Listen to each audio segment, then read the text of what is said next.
Este último tiempo hablamos tanto del tema de la germinación, no en sí como un recurso panacea que nos va a traer la solución a todos los problemas de salud, sino como una de las tantas acciones que podemos realizar para comenzar a vitalizar nuestra alimentación.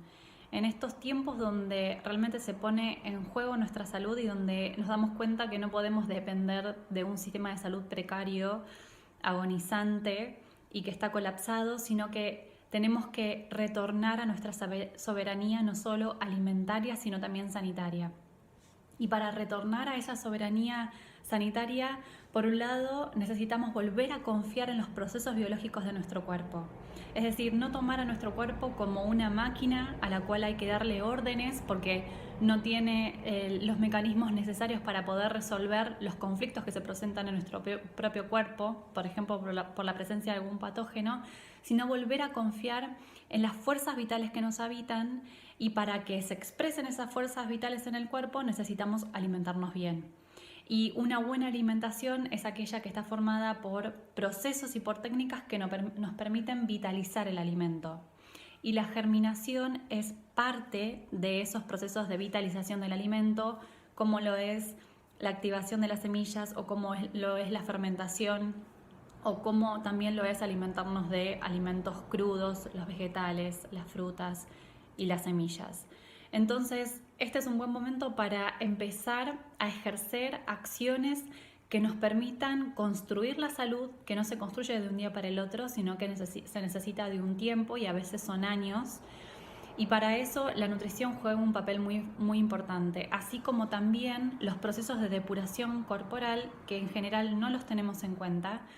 Y la depuración es algo que se viene practicando hace muchísimos años. Hay medicinas milenarias como la Ayurveda o también la medicina china que practican ciertas técnicas de depuración. O sea, la medicina de hace 200 años atrás tenía en cuenta estos procesos de depuración que se han dejado de practicar, que quizás nuestras abuelas hacían la cura de la primavera, o había muchos procesos que implicaban el uso de plantas medicinales, y hoy nos es mucho más confiable tomar un comprimido que utilizar una planta.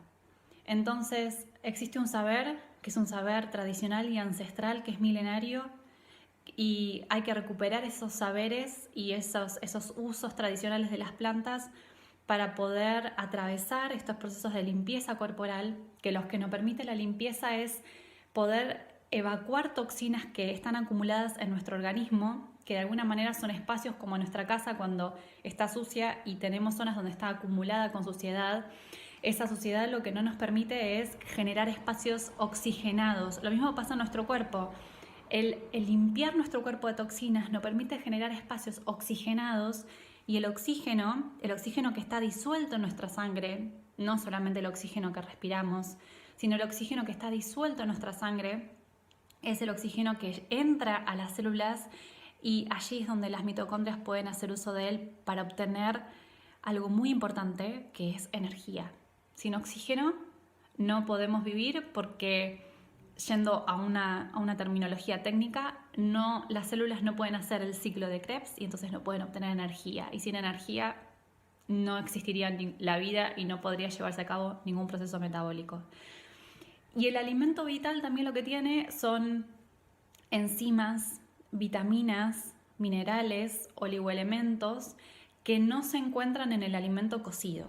El alimento cocido nos aporta cierta composición química que es valiosa, pero sin embargo es un alimento que está muerto, que carece de esta cualidad de la vida, o sea que no es un alimento vital, por lo cual necesitamos incorporar alimento vital a nuestra vida.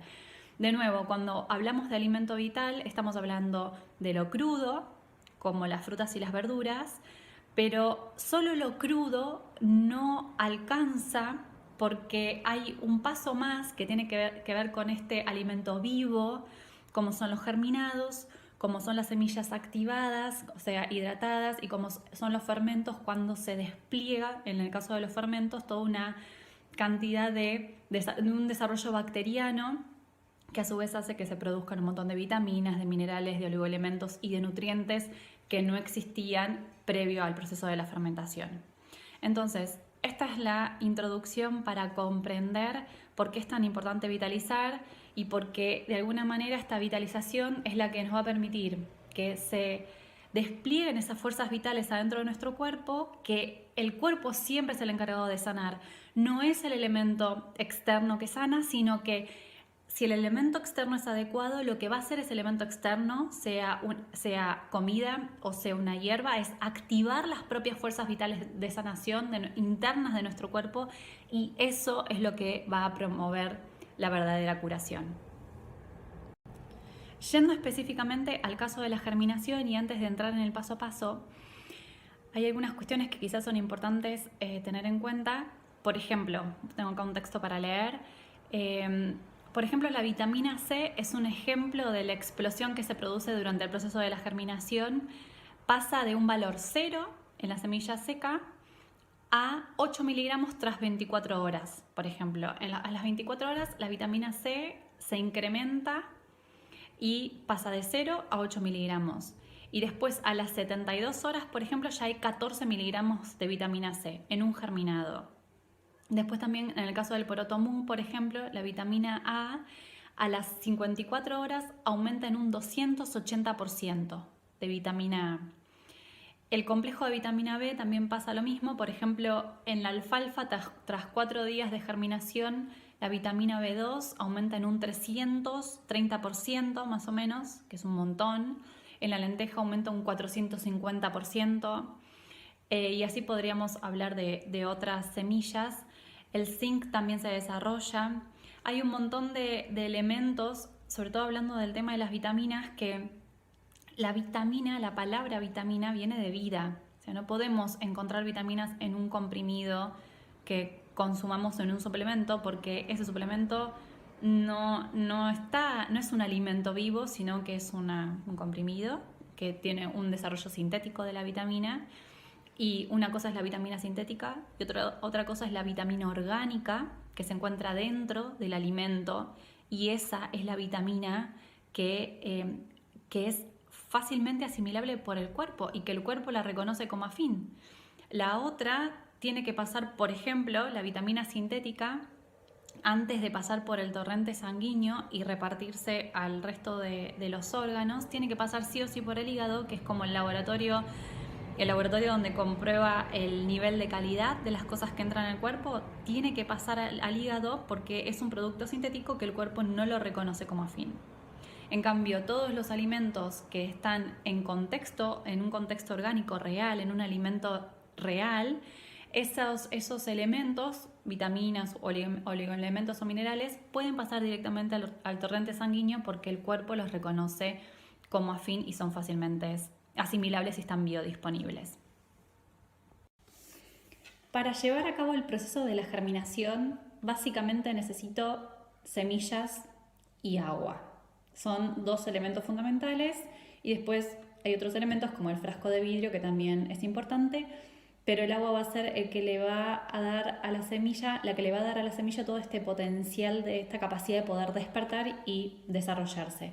Y nosotros no tenemos que hacer demasiado durante el proceso de la germinación, solo aportar la humedad necesaria para que la semilla pueda desarrollarse, pero la semilla sola es la que crece por acción de las leyes biológicas, y solo tenemos que ser como jardineros acompañando este proceso y dándole la humedad que necesita. Entonces vamos a usar semillas de porotos mung, que estos son los conocidos brotes de soja, que en realidad no es soja, sino que son porotos mung, y podemos poner alrededor de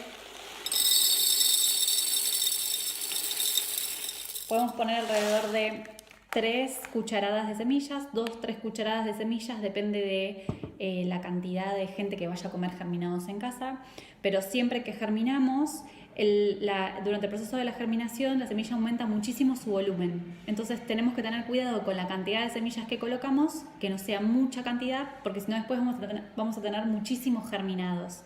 Entonces siempre empezar con pequeñas cantidades, y después, en la medida que le vamos agarrando la mano, vamos a ver que el volumen va aumentando, y ahí vamos a saber cada cuánto tiempo germinar y qué cantidad de semillas germinar. Entonces lo primero que vamos a hacer es agregarle agua Y lo que podemos hacer, que no lo voy a hacer ahora, pero es agregarle vinagre a esto, como está acá. Bueno, lo vamos a hacer así, lo podemos ver con claridad.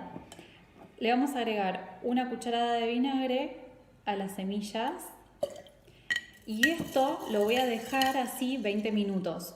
¿El vinagre para qué es? El vinagre es para ejerce como un control sobre la presencia de parásitos, hongos o bacterias que pueden estar presentes sobre la cobertura de las semillas. Siempre está bueno elegir semillas orgánicas, eso es otra cosa muy importante. Entonces, el vinagre 20 minutos en agua va a ayudar a controlar esa presencia de otros microorganismos que después yo no quiero que estén durante el proceso de la germinación. Una vez que pasó el tiempo de los 20 minutos, voy a descartar el agua. Esto lo puedo hacer debajo del agua corriente. Voy a agregar agua nueva y voy a enjuagar bien. Es importante enjuagar muy bien en estos procesos. Se enjuaga muy bien y después, una vez bien enjuagado, lo que voy a hacer sí es colocar agua, una cantidad suficiente, no importa cuánto ahora, pero la semilla durante la noche va a tomar agua, entonces se va a hinchar y se va a agrandar. Entonces siempre está bueno ponerle bastante cantidad de agua y la voy a dejar toda la noche así, toda la noche. Algunas semillas necesitan menos tiempo, pero en regla general toda la noche es lo necesario para que cualquier semilla despierte.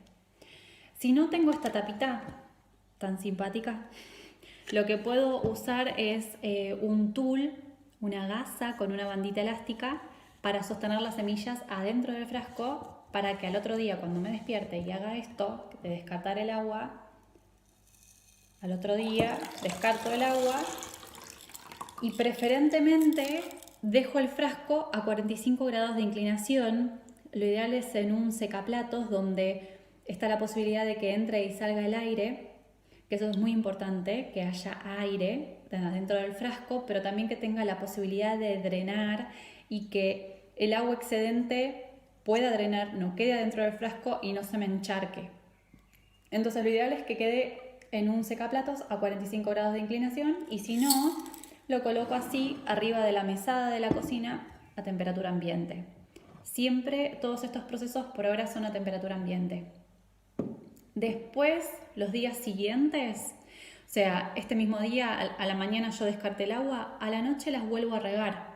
Entonces, no hace falta que saque la tapa, yo lo puedo hacer abajo del agua corriente y pasa el agua a través de la porosidad de la tapa, pero ahora, para no hacer lío, ¿cómo riego? Agrego agua, muevo un poco las semillas, ¿sí? Las muevo, las humedezco y vuelvo a descartar el agua. O sea, la única vez que dejé las semillas en remojo fue la primera noche. Después nunca más las dejo con agua todo el tiempo. No, solo el agua es para regar. Pongo y saco el agua. Pongo y saco el agua. ¿Sí? Entonces solo la primera noche con agua. El resto de los días solo riego. Nada más. Y descarto el agua y dejo el frasco preferentemente a 45 grados. Así voy a hacer día tras día. Riego a la mañana, riego a la noche. Todos los días, a la mañana y a la noche, hasta que voy a ver que de la semilla empieza a salir una raíz. Y esa raíz, cuando es más o menos el doble del tamaño del grano, o sea, más o menos a los 3 días, el germinado ya está listo para comer. Puede crecer un poco más todavía, 4 días. Y cuando, en el caso del poroto mung, cuando está listo para comer, meto la mano dentro del frasco, saco los germinados y los uso enteros. No tengo que separar nada de nada, no se separa la raíz de nada. Lo uso entero. Puedo usar a razón de un puñadito en las comidas. Al principio, cuando no estoy acostumbrado a comer germinados y también considerando que son legumbres, está bueno incorporarlas de a poco. Tiene una cualidad, las legumbres tienen una cualidad muy distinta cuando están germinadas que cuando son cocidas. Las legumbres cocidas son mucho más pesadas. En las germinadas, y aparte son ácidas, tienen como una cualidad más de un pH más ácido. Las semillas germinadas son alcalinas y la cantidad de nutrientes que aparece en una semilla germinada que se desarrolla no es lo mismo que en una semilla cocida. Y no puedo comer la misma cantidad de semillas germinadas que de cocidas, porque las germinadas tienen un potencial nutritivo muchísimo mayor. Entonces, de a poco ir incorporando germinados en pocas cantidades. En las ensaladas, siempre crudos, nunca cocidos los germinados, pues si no los estoy matando. Y una vez que están los germinados, lo que hago es ponerlos adentro de un tupper en la heladera y los consumo durante la semana. Y ya está. No es mucho más complicado que eso. Espero que sea útil.